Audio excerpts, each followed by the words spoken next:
చదవకు చాలు. దేవుడి మాటలు మనందరి కొరకు దీవించును గాక. నేను గొర్రెలకు మంచి కాపరిని అన్నాడు. నేను కాపరిని అన్నాడు. అంటే ఇంతవరకు నేనే కాపరిని అని చెప్పిన వాడు ఎవరు? నేనన్నాడు.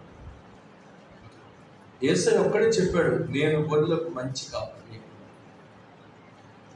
దావీదు యెహోవా నాకు కాపరి అన్నాడు. యెహోవా నాకు కాపరి అన్నాడు.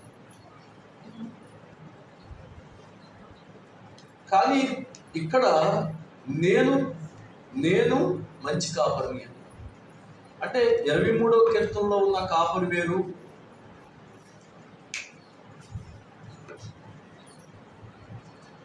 క్రొత్త నిబంధనలో ఉన్నటువంటి కాపరి వేరు కాదు.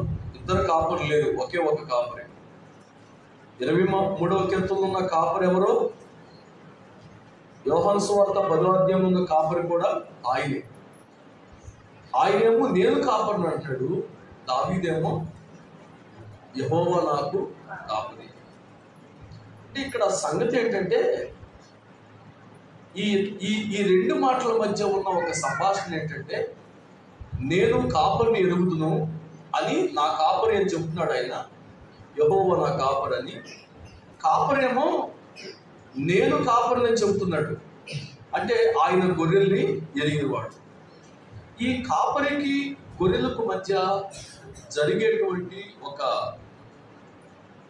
విషయం ఏంటంటే,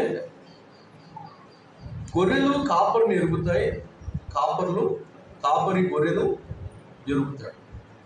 మనము ఆయన్ని ఎరుగుతాం, ఆయన మనల్ని ఎరుగుతాడు.